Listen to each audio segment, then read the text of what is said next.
Welcome back to my channel. ಹೇಗಿದ್ರೆ ಎಲ್ಲರೂ ಚೆನ್ನಾಗಿದ್ದೀರಾ? ಇದು ಬಂದು ಸಂಕ್ರಾಂತಿ ಹಬ್ಬದ ಬ್ಲಾಗು. ಸೊ ಎಲ್ಲರಿಗೂ ಹ್ಯಾಪಿ ಸಂಕ್ರಾಂತಿ ಬಿಲೇಟೆಡ್ ಆಗಿ ವಿಶ್ ಮಾಡ್ತಾ ಇದ್ದೀನಿ. ಸೊ ಇದು ಬಂದು ಸಂಕ್ರಾಂತಿ ಹಬ್ಬದ ಹಿಂದಿನ ದಿನ, ಅಂದರೆ 13th ನೈಟು. ಸೊ ನಾನು ಮಕ್ಕಳಿರೋದ್ರಿಂದ ಒಂದಿನ ಮುಂಚೆನೇ ನೈಟಲ್ಲಿ ಈ ಥರ ಪ್ರಿಪೇರ್ ಮಾಡ್ಕೋತೀನಿ.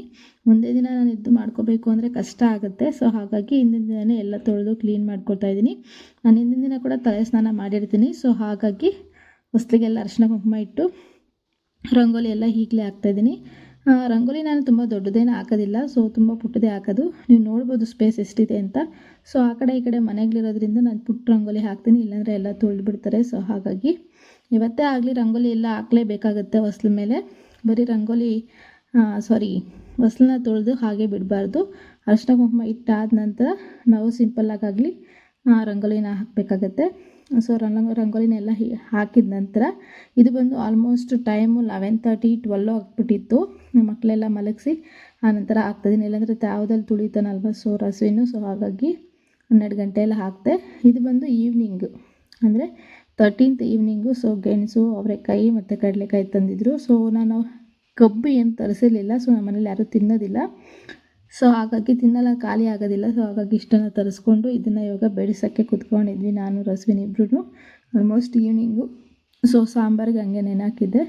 ಸೊ ನೆನೆಸಿ ಅದನ್ನೆಲ್ಲ ಕಿವುಚಿ, ಏನಂತಾರೆ ಅವರೆಕಾಳನ್ನ ಕಿವುಚಿ ರೆಡಿ ಮಾಡಿ ಸಾಂಬಾರಿಗೆ ರೆಡಿ ಮಾಡಿ ಇಟ್ಟಿದ್ದೀನಿ. ಸೊ ಇದನ್ನು ತೊಳೆದ್ಬಿಟ್ಟು ನೀರಲ್ಲಿ ನೆನೆಸಿಟ್ಟಿದ್ದೀನಿ ನೈಟಲ್ಲಿ. ಸೊ ಹಂಗೆ ಬಿಟ್ಬಿಟ್ರೆ ಕಲರ್ ಚೇಂಜ್ ಆಗುತ್ತೆ ಇದು ಬೇಳೆಕಾಳುಗಳು. ಸೊ ಹಾಗಾಗಿ ಇದನ್ನು ಇತ್ತಕಿನ ಬೇಳೆ ಸಾರು ಅಂತೀವಿ ನಮ್ಮ ಕಡೆ ಮಾಡೋದು. ಸೊ ಹಾಗಾಗಿ ಇದರ ಸ್ವೀಟ್ ಕೂಡ ಮಾಡ್ಬೋದು, ಖಾರ ಕೂಡ ಮಾಡ್ಬೋದು. ಹಾಗೆಯೇ ಟೊಮೆಟೊ ಬಾತು ಪಲಾವ್ಗೆ ಕೂಡ ಹಾಕಿದ್ರೂ ಚೆನ್ನಾಗಿರುತ್ತೆ. ಇಲ್ಲಿ ಸ್ವಲ್ಪ ಅವರೆಕಾಯಿನ ತೆಗೆದಿಟ್ಟಿದ್ದೀನಿ. ಇದೇನಕ್ಕೆ ಅಂದರೆ ಹಾಗೆಯೇ ಬೇಯಿಸಿದ್ರೆ ಚೆನ್ನಾಗಿರುತ್ತೆ. ಸೊ ಹಾಗಾಗಿ ನಾನು ಇಲ್ಲಿ ಸಪ್ರೇಟಾಗಿ ತೆಗೆದಿಟ್ಟಿದ್ದೀನಿ. ಇದು ಬಂದು ಮಾರ್ನಿಂಗ್ ಆಲ್ಮೋಸ್ಟ್ 6:30 ಆಗಿತ್ತು ನಾನು ಎದ್ದು ಬರೋ ಅಷ್ಟರಲ್ಲಿ. 6:30ಗೆ ಎದ್ದು ಬಂದೆ ನಾನು. ತುಂಬಾ ಚಳಿ ಇತ್ತು. ಸೊ ಎದ್ದೇಳೋಕ್ಕೆ ಕಷ್ಟ. ಸ್ನಾನ ಎಲ್ಲ ಮುಗಿಸಿ ಬಂದು ಅಡುಗೆ ಎಲ್ಲ ಮಾಡಿ ಸ್ನಾನ ಮಾಡಿ ಆನಂತರ ಪೂಜೆನ ಮಾಡ್ತಾ ಇರೋದು. ಸೊ ಅಡುಗೆ ಮಾಡ್ಕೊಂಬಿಟ್ರೆ ಕೆಲಸ ಮುಗೀತಲ್ವ. ಸೊ ಅದನ್ನೆಲ್ಲ ಏನು ತೋರಿಸಿಲ್ಲ ನಾನು. ಇಲ್ಲಿ ಪೂಜೆನ ಮಾಡ್ಕೋತಾ ಇದ್ದೀನಿ. ಸೊ ನೈವೇದ್ಯಕ್ಕೆ ಏನೇನು ಮಾಡಿದ್ದೆ ಸೊ ಅದನ್ನು ಇಟ್ಟು ಇಲ್ಲಿ ಬೆಳಗ್ಗೆ ನಾನು ಪೂಜೆ ಮಾಡ್ಕೋತಾ ಇದ್ದೀನಿ. ಮಕ್ಕಳು ಇನ್ನೂ ಮಲಗಿದ್ರು. ಸೊ ಹಾಗಾಗಿ ಪೂಜೆನ ಮುಗಿಸ್ಕೊಳ್ಳೋಣ ಅಂತ ಮಾಡ್ತಾಯಿದ್ದೀನಿ. ಸೊ ದೇವ್ರ ಮನೆ ತುಂಬ ಪುಟ್ಟದಾಗಿರೋದ್ರಿಂದ ಸಿಂಪಲ್ಲಾಗಿ ಪೂಜೆನ ಮಾಡ್ಕೊಳ್ಳೋದು. ಸೊ ಪೂಜೆ ಎಲ್ಲ ಮಾಡಿ ಮುಗಿಸ್ಬಿಟ್ರೆ ದೊಡ್ಡ ಕೆಲಸ ಮುಗ್ದಂಗೆ, ಅರ್ಧ ಹಬ್ಬ ಮುಗ್ದಂಗೆ ಅಡುಗೆ ಮತ್ತು ಪೂಜೆ ಕೆಲಸ ಆದರೆ. ಸೊ ಆಲ್ಮೋಸ್ಟ್ 10:30 ಅಷ್ಟರಲ್ಲಿ ಹಬ್ಬ ಪೂಜೆ ಎಲ್ಲ ಮುಗಿದ್ಬಿಟ್ಟಿತ್ತು. ಸೊ ಮಕ್ಕಳೆದ್ದಿದ್ರು, ಸ್ನಾನ ಎಲ್ಲ ಮಾಡಿ ರೆಡಿಯಾಗಿ ದೇವಸ್ಥಾನಕ್ಕೆ ಬಂದ್ವಿ. ಸೊ ದೇವಸ್ಥಾನದಲ್ಲಿ ಅಷ್ಟೇ ಸಿಂಪಲ್ಲಾಗಿ ತುಂಬ ಚೆನ್ನಾಗಿ ಡೆಕೋರೇಷನ್ ಮಾಡಿದರು. ಸೊ ಇದು ಒಂದು ಹೊರಗಡೆ ನಮ್ಮ ಮನೆ ಹತ್ರನೇ ಶಿವ ಟೆಂಪಲ್ ಇದೆ. ಸೊ ಇಲ್ಲಿ ಅಮ್ಮನವ್ರು ನೋಡ್ಬೋದು ಎಷ್ಟು ಚೆನ್ನಾಗಿ ಅಲಂಕಾರ ಮಾಡಿದರು ಅಂದರೆ ತುಂಬಾ ಚೆನ್ನಾಗಿತ್ತು. ನಾನು ಪಕ್ಕಕ್ಕೆ ಹೋಗೇ ಇಲ್ಲ. ಸೊ ದೇವ್ರನ್ನ ನೋಡ್ಕೊಂಡೇ ಕೂತ್ಕೊಂಡು ಇದ್ಬಿಟ್ಟಿದ್ದೀನಿ, ಅಷ್ಟು ಚೆನ್ನಾಗಿ ಅಲಂಕಾರ ಮಾಡಿದ್ರು.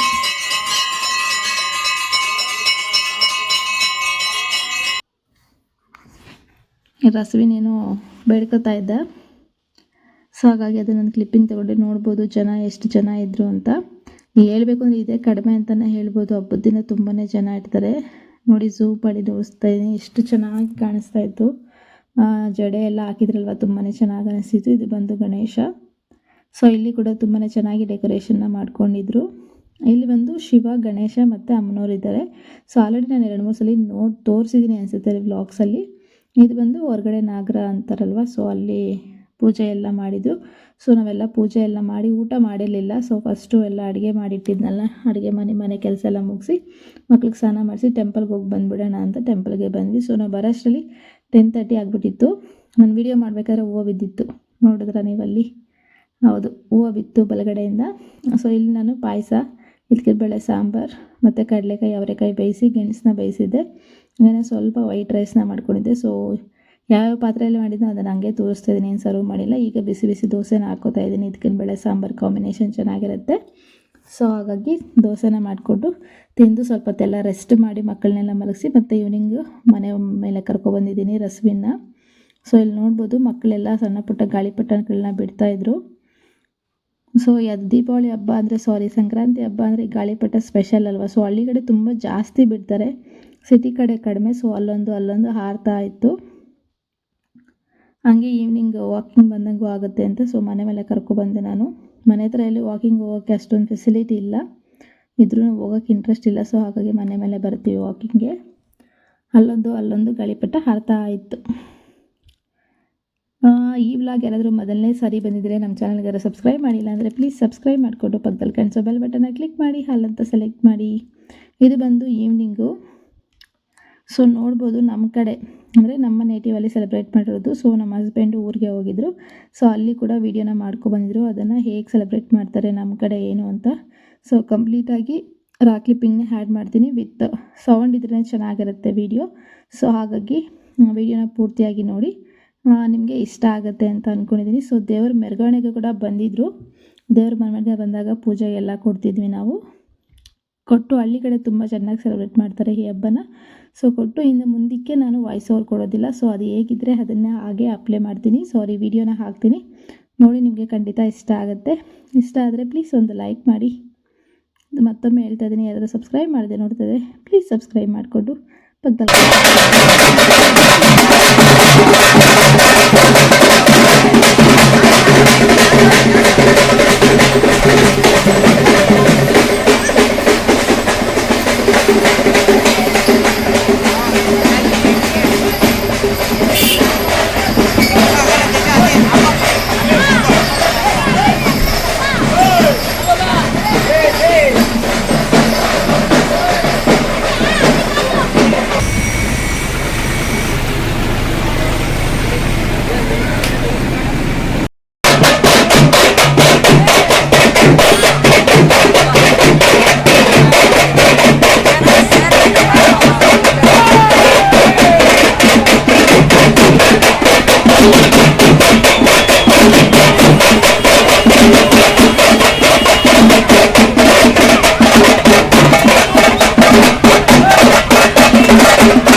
ಸೊ ನೋಡಿದ್ರಲ್ವ ನಮ್ಮ ಕಡೆ ಯಾವ ರೀತಿ ಸೆಲೆಬ್ರೇಟ್ ಮಾಡ್ತೀವಿ, ಹಾಗೆ ನಾನು ಬೆಂಗಳೂರಲ್ಲಿ ಹೇಗೆ ಹಬ್ಬ ಸೆಲೆಬ್ರೇಟ್ ಮಾಡಿದೆ ಅಂತ ಕಂಪ್ಲೀಟಾಗಿ ವ್ಲಾಗ್ ನೋಡಿದ್ದೀರಾ ಅಂತ ಅನಿಸುತ್ತೆ.